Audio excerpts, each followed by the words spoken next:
ओम श्री साईनाथाय नमः। आज हम बाबा की कृपा से अध्याय 6 में पहुंच गए हैं। यदि आप मेरा वीडियो पहली बार सुन रहे हैं तो प्लीज़ सब्सक्राइब कर लें और कमेंट में बताएं कि आपको मेरा पारायण कैसा लगता है। ओम साई राम।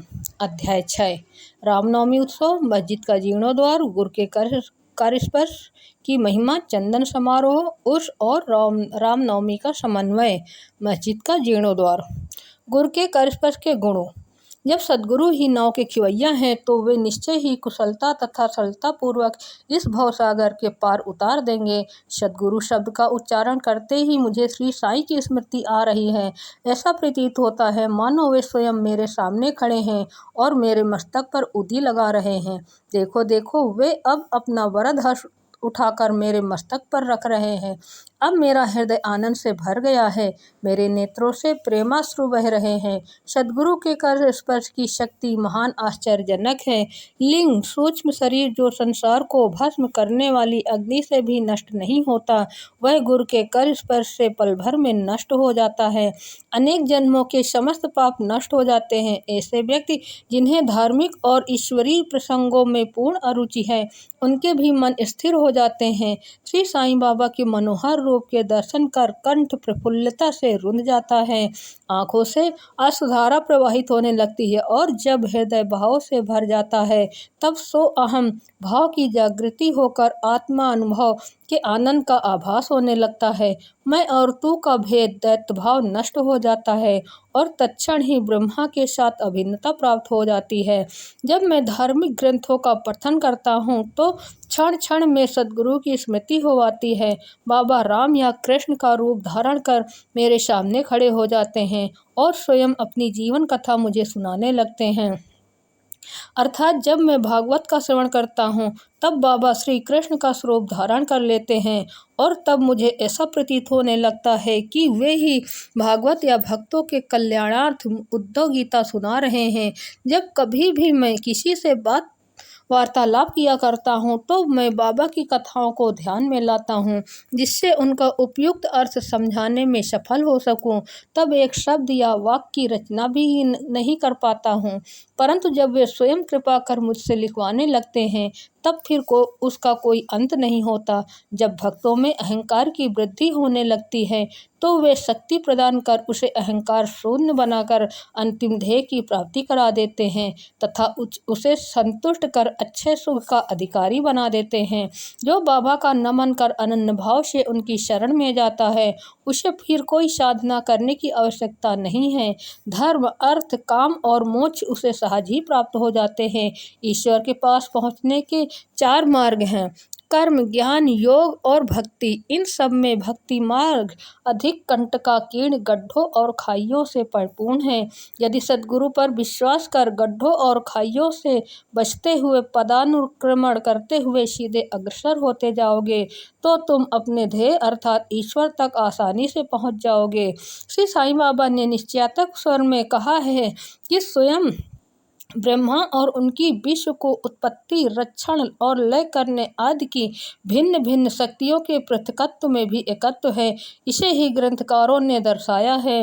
भक्तों के कल्याणार्थ श्री साईं बाबा ने स्वयं जिन वचनों से आश्वासन दिया था उनको नीचे उद्धृत किया जाता है। मेरे भक्तों के घर अन्न तथा वस्त्रों का कभी अभाव नहीं होगा। यह मेरा वैशिष्ट है कि जो भक्त मेरी शरण आ जाते हैं और अंतःकरण से मेरे उपासक है, उनके कल्याणार्थ मैं सदैव चिंतित रहता हूँ। कृष्ण भगवान ने भी गीता में यही समझाया है। इसीलिए भोजन तथा वस्त्र के लिए अधिक चिंता न करो। यदि कुछ मांगने की अभिलाषा है तो ईश्वर को ही मांगो। सांसारिक मान व उपाधियां त्याग कर इस कृपा तथा अभयदान प्राप्त करो और उन्हीं के द्वारा सम्मानित हो। सांसारिक साधनों से कुपथगामी मत बनो। अपने इष्ट को दृढ़ता से पकड़े रहो। समस्त इंद्रियों और मन को ईश्वर चिंतन में प्रवृत्त रखो। किसी पदार्थ से आकर्षित न हो। सदैव मेरे स्मरण में मन को लगाए रखो ताकि वह देह और संपत्ति व ऐश्वर्य की ओर प्रवृत्त न हो। तब चित्त स्थिर, शांत व निर्भय हो जाएगा। इस प्रकार मन स्थित प्राप्त होना इस बात का प्रतीक है कि वह सुसंगति में है। यदि चित्त की चंचलता नष्ट न हुई तो उसे एकाग्र नहीं किया जा सकता। मन बाबा के उपयुक्त शब्दों को उद्धृत कर ग्रंथकार शिरडी के रामनवमी उत्सव का वर्णन करता है। शिरडी में मनाए जाने वाले उत्सवों में रामनवमी अधिक धूमधाम से मनाई जाती है। अतएव इस उत्सव का पूर्व विवरण, जैसा कि साई लीला पत्रिका 1925 के पृष्ठ 197 पर प्रकाशित हुआ था, यहाँ संक्षेप में दिया जाता है। प्रारंभ। कोपरगांव में श्री गोपालराव गुंड नाम के एक इंस्पेक्टर थे। वे बाबा के परम भक्त थे। उनकी 3 स्त्रियां थीं, परंतु एक की भी संतान न थी। श्री साईं बाबा की कृपा से उन्हें एक पुत्र रत्न की प्राप्ति हुई। इस हर्ष के उपलक्ष्य में सन 1897 में उन्हें विचार आया कि शिरडी में मेला अथवा उर्स भरवाना चाहिए। उन्होंने यह विचार शिरडी के अन्य भक्त तात्या पाटिल, दादा साहब कोते पाटिल और माधवराव के समक्ष विचारार्थ प्रकट किया। उन सभी को यह विचार अति रुचिकर प्रतीत हुआ तथा उन्हें बाबा की भी स्वीकृति और आश्वासन प्राप्त हो गया। उर्स भरने के लिए सरकारी आज्ञा आवश्यक थी, इसलिए एक प्रार्थना पत्र कलेक्टर के पास भेजा गया, परंतु ग्राम कुलकर्णी पटवारी के आपत्ति उठाने के कारण स्वीकृति प्राप्त न हो सकी। परंतु बाबा का आश्वासन तो प्राप्त हो ही चुका था, अतः पुनः प्रयत्न करने से पर स्वीकृति प्राप्त हो गई। बाबा की अनुमति से रामनवमी के दिन उर्स भरना निश्चित हुआ। ऐसा प्रतीत होता है कि कुछ निष्कर्ष ध्यान में रखकर ही उन्होंने ऐसी आज्ञा दी, अर्थात उर्स व रामनवमी के उत्सवों का एकीकरण तथा हिंदू मुस्लिम एकता, जो भविष्य की घटनाओं से ही स्पष्ट है कि यह ध्येय पूर्ण सफल हुआ। प्रथम बाधा तो किसी प्रकार हल हुई। अब द्वितीय कठिनाई जल के अभाव की उपस्थिति हुई। शिरडी तो एक छोटा सा ग्राम था और पूर्व काल से ही वहां जल का अभाव बना रहता था। गांव में केवल 2 कुएं थे, जिनमें से तो एक प्रायः सूख जाया करता था और दूसरे का पानी खारा था। बाबा ने उसमें फूल डालकर उसके खारे जल को मीठा बना दिया, लेकिन एक कुएं का जल कितने लोगों को पर्याप्त हो सकता था। इसलिए तात्या पाटिल ने बाहर से जल मंगवाने का प्रबंध किया। लकड़ी व बांसों की कच्ची दुकानें बनाई गई तथा कुश्तियों का भी आयोजन किया गया। गोपालराव गुंड नाम के एक मित्र दामू अन्ना काशार अहमदनगर में रहते थे। वे भी संतानहीन होने के कारण दुखी थे। श्री साईं बाबा की कृपा से उन्हें भी एक पुत्र रत्न की प्राप्ति हुई थी। श्री गुंड ने उनसे एक ध्वज देने को कहा। एक ध्वज जागीरदार श्री नाना साहब निमोड़कर ने भी दिया। ये दोनों ध्वज बड़े समारोह के साथ गांव में से निकाले गए और अंत में उन्हें मस्जिद, जिसे बाबा द्वारिका माई के नाम से पुकारते थे, उसके कोनों पर फहरा दिया गया। यह कार्यक्रम अभी भी पूर्ववत ही चल रहा है। चंदन समारोह। इस मेले में एक अन्य कार्यक्रम का भी श्री गणेश हुआ, जो चंदनोत्सव के नाम से प्रसिद्ध है।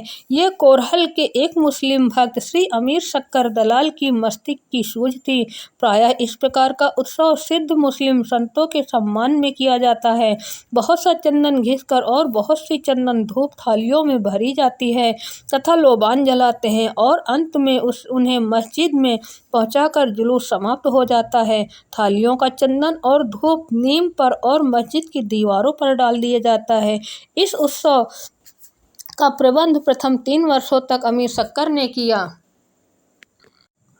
और उनके पश्चात उनकी धर्मपत्नी ने किया। इस प्रकार हिंदुओं द्वारा ध्वज व मुसलमानों के द्वारा चंदन का जुलूस एक साथ चलने लगा और अभी तक उसी तरह चल रहा है। प्रबंध। रामनवमी का दिन श्री साईं बाबा के भक्तों को अत्यंत ही प्रिय और पवित्र है। कार्य करने के लिए बहुत से स्वयं सेवक तैयार हो जाते थे और वे मेले के प्रबंध में सक्रिय भाग लेते थे। बाहर के समस्त कार्यों का भार तात्या पाटिल और भीतर के कार्यों को श्री साईं बाबा की एक परम भक्त महिला राधा कृष्ण माई संभालती थी। इस अवसर पर उनका निवास स्थान अतिथियों से परिपूर्ण रहता और उन्हें सब लोगों की आवश्यकताओं का ध्यान भी रखना पड़ता था। साथ ही वे मेले की समस्त आवश्यक वस्तुओं का भी प्रबंध करती थी। दूसरा कार्य जो वे स्वयं खुशी से किया करती थी, वह था मस्जिद की सफाई करना, चूना पोतना आदि। मस्जिद की फर्श तथा दीवारें निरंतर धूनी जलने के कारण काली पड़ गई थी। जब रात्रि में बाबा चावड़ी में विश्राम करने चले जाते, तब वे यह कार्य कर लिया करती थी। समस्त वस्तुएं धूनी सहित बाहर निकालनी पड़ती थी और सफाई व पुताई हो जाने के पश्चात पूर्ववत सजा दी जाती थी। बाबा का अत्यंत प्रिय कार्य गरीबों को भोजन कराना भी इस कार्यक्रम का एक अंग था। इस कार्य के लिए बृहद भोज का आयोजन किया जाता था और अनेक प्रकार की मिठाइयाँ बनाई जाती थी। यह सब कार्य राधा कृष्ण माई के निवास स्थान पर ही होता था। बहुत से धनाढ़ व श्रीमंत भक्त इस कार्य में आर्थिक सहायता पहुँचाते थे। उसका रामनवमी के त्योहार में समन्वय सब कार्यक्रम इसी तरह उत्तम प्रकार से चलता रहा और मेले का महत्व समय समय बढ़ता ही गया। सन 1911 में एक परिवर्तन हुआ। एक भक्त कृष्ण राव जोगेश्वर भीष्म श्री साईं सगड़ो उपासना के लेखक अमरावती के दादा साहब खापर्डे के साथ मेले के एक दिन पूर्व शिरडी के दीक्षितवाड़े में ठहरे। जब वे दालान में लेटे हुए विश्राम कर रहे थे तब उन्हें एक कल्पना सूझी।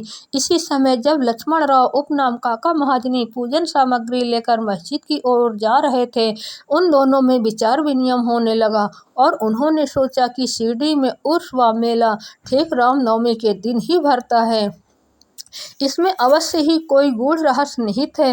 रामनवमी का दिन हिंदुओं को बहुत ही प्रिय है। कितना अच्छा हो यदि रामनवमी उत्सव अर्थात श्री राम का जन्म दिवस का श्री भी गणेश कर दिया जाए। काका महाजनी को यह विचार रुचिकर प्रतीत हुआ। अब मुख्य कठिनाई हरिदास के मिलने की थी जो इस शुभ अवसर पर कीर्तन व ईश्वर गुणानुवाद कर सके, परंतु भीष्म ने यह समस्या हल कर दी।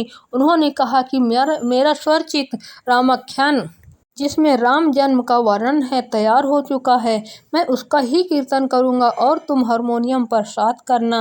राधा माई कृष्ण सुंठवाड़ा सोट और शक्कर मिश्रित चूड़ तैयार कर देंगी। तब वे दोनों शीघ्र ही बाबा की स्वीकृति प्राप्त करने हेतु मस्जिद को गए। बाबा तो अंतर्यामी थे, उन्हें तो सब ज्ञान था कि बाड़े में क्या क्या हो रहा है।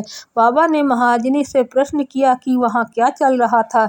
इस आकस्मिक प्रश्न से महाजनी घबरा गए और बाबा के शब्दों का अभिप्राय न समझ सकने के कारण वे स्तब्ध होकर खड़े रह गए। तब बाबा ने भीष्म से पूछा, क्या बात है? भीष्म ने रामनवमी उत्सव मनाने का विचार बाबा के समक्ष प्रस्तुत किया तथा स्वीकृति देने की प्रार्थना की। बाबा ने भी सहर्ष अनुमति दे दी। सभी भक्त हर्षित हुए और राम जन्मोत्सव मनाने की तैयारी करने लगे। दूसरे दिन रंग बिरंगी झंडियों से मस्जिद सजा दी गई। श्रीमती राधा कृष्ण माई ने एक झूला लाकर बाबा के आसन के समक्ष रख दिया और फिर उत्सव प्रारंभ हो गया। भीष्म कीर्तन करने को खड़े हो गए और महाजनी हारमोनियम पर उनका साथ करने लगे। तभी बाबा ने महाजनी को बुलवा भेजा। यहाँ महाजनी शंकित थे कि बाबा उत्सव मनाने की आज्ञा देंगे भी या नहीं, परंतु जब वे बाबा के समीप पहुंचे तो बाबा ने उनसे प्रश्न किया, यह सब क्या है? यह झूला क्यों रखा गया है? महाजनी ने बतलाया कि रामनवमी का कार्यक्रम प्रारंभ हो गया है और इसी कारण यह पालना यहाँ रखा गया है। बाबा ने निंबर पर से 2 हार उठाए। उनमें से एक हार तो उन्होंने काका जी के गले में डाल दिया तथा दूसरा भीष्म के लिए भेज दिया। अब कीर्तन प्रारंभ हो गया। कीर्तन समाप्त हुआ तब श्री राजा राम की उच्च स्वर से जय जयकार हुई। कीर्तन के स्थान पर गुलाल की वर्षा की गई। जब हर कोई प्रसन्नता से झूम रहा था तब अचानक ही एक गरजती हुई ध्वनि उनके कानों पर पड़ी। वस्तुतः जिस समय गुलाल की वर्षा हो रही थी तो उसके कुछ कण अनायास ही बाबा की आंख में चले गए। तब बाबा एकदम क्रुद्ध होकर उच्च स्वर में अपशब्द कहने व कोसने लगे। यह दृश्य देखकर सब लोग भयभीत होकर छिटपिटाने लगे। बाबा के स्वभाव से भली भांति परिचित अतरंग भक्त भला इन अपशब्दों का कब बुरा मानने वाले थे। बाबा के इन शब्दों तथा वाक्यों को उन्होंने आशीर्वाद समझा। उन्होंने सोचा कि आज राम का जन्मदिन है, अतः रावण का नाश, अहंकार एवं दुष्ट प्रवृत्ति रूपी राक्षसों के संहार के लिए बाबा को क्रोध उत्पन्न होना सर्वथा उचित ही है। इसके साथ साथ उन्हें यह भी विदित था कि जब कभी भी शिरडी में कोई नवीन कार्यक्रम रचा जाता है तब बाबा इसी प्रकार कुपित हो ही जाया करते थे, इसलिए वे सब स्तब्ध ही रहे। इधर राधा कृष्ण माई भी भयभीत थी कि कहीं बाबा झूला न तोड़ फोड़ डालें, इसलिए उन्होंने काका महाजनी से झूला हटाने के लिए कहा, परंतु बाबा ने उन्हें ऐसा करने से रोका। कुछ समय पश्चात बाबा शांत हो गए और उसी दिन की महापूजा और आरती का कार्यक्रम समाप्त हो गया। उसके बाद काका महाजनी ने बाबा बाबा से झूला उतारने की अनुमति मांगी, परंतु बाबा ने अस्वीकृत करते हुए कहा कि अभी उत्सव संपूर्ण नहीं हुआ है। अगले दिन गोपाल काला उत्सव मनाया गया, जिसके पश्चात बाबा ने झूला उतारने की आज्ञा दे दी। उत्सव में दही मिश्रित पोहा एक मिट्टी के बर्तन में लटका दिया जाता है और कीर्तन समाप्त होने पर वह बर्तन फोड़ दिया जाता है और प्रसाद के रूप में वह पोहा सबको वितरित कर दिया जाता है। जिस प्रकार श्री कृष्ण ने ग्वालों के साथ किया था। रामनवमी उत्सव इसी तरह दिन भर चलता रहा। दिन के समय 2 ध्वजों का जुलूस और रात्रि के समय चंदन का जुलूस बड़ी धूमधाम और समारोह के साथ निकाला गया। इस समय के पश्चात ही उर्स रामनवमी में परिवर्तित हो गया। अगले वर्ष सन 1912 से रामनवमी और के कार्यक्रमों की सूची में वृद्धि होने लगी। श्रीमती राधा कृष्ण माई ने चैत्र की प्रतिपदा से नाम सप्ताह प्रारंभ कर दिया। लगातार दिन रात 7 दिन तक भगवत नाम लेना नाम सप्ताह कहलाता है। सब भक्त इसमें बारी बारी से भाग लेते थे। वे भी प्रातःकाल सम्मिलित हो जाया करती थी। देश के सभी भागों में रामनवमी का उत्सव मनाया जाता है, इसलिए अगले वर्ष हरिदास के मिलने की कठिनाई पुनः उपस्थिति हुई, परंतु उत्सव के पूर्व ही यह समस्या हल हो गई। 5-6 दिन पूर्व श्री महाजनी की बाला बुआ से अकस्मात भेंट हो गई। बुआ साहब आधुनिक तुकाराम के नाम से प्रसिद्ध थे और इस वर्ष कीर्तन का कार्य उन्हें ही सौंपा गया। अगले वर्ष सन 1913 में श्री हरिदास सतारा जिले के बाला बुआ सतारकर बृहद सिद्ध कोटे ग्राम में प्लेग का प्रकोप होने के कारण अपने गांव में हरिदास का कार्य नहीं कर सकते थे।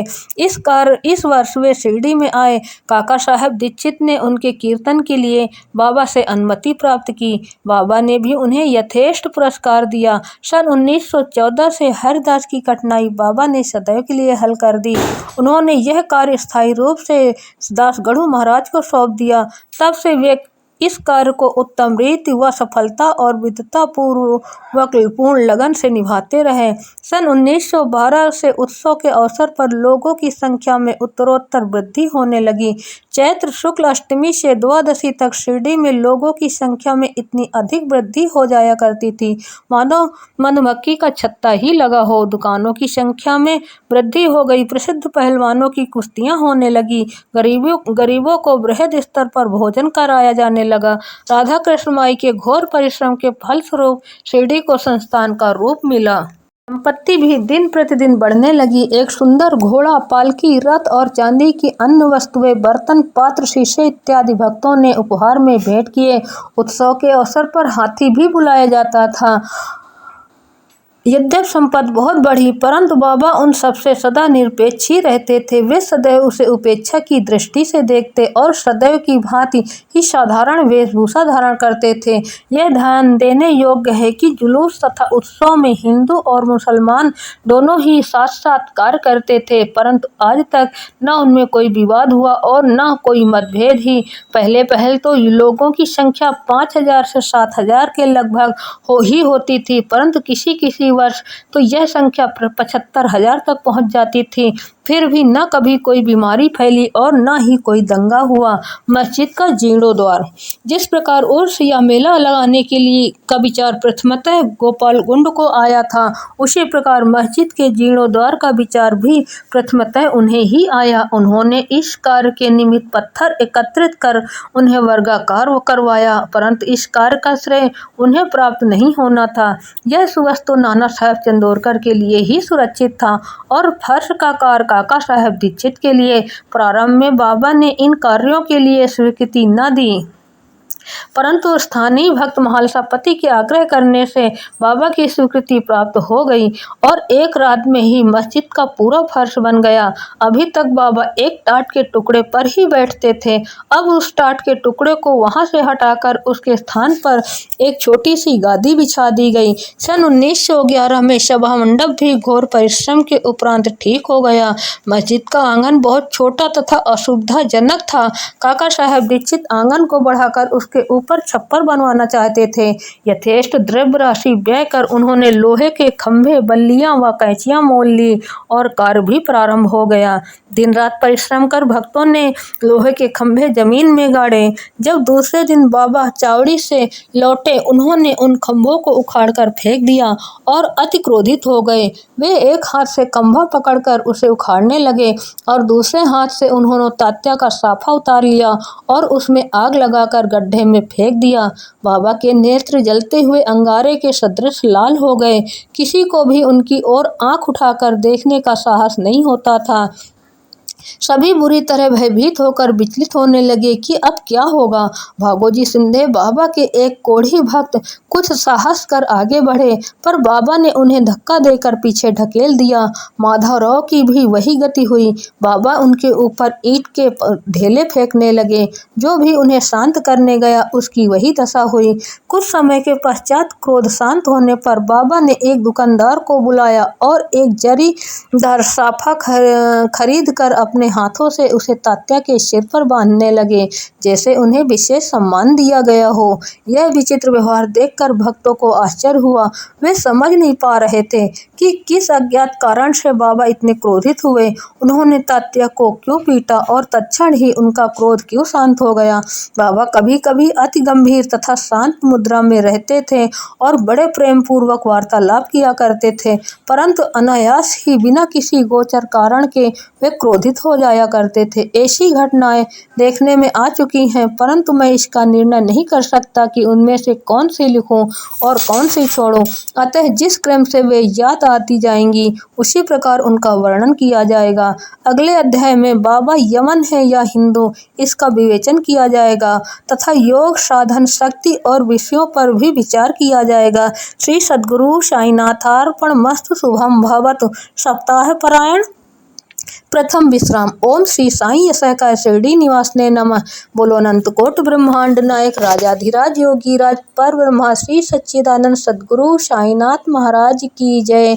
बाबा साईं सबकी भली करें।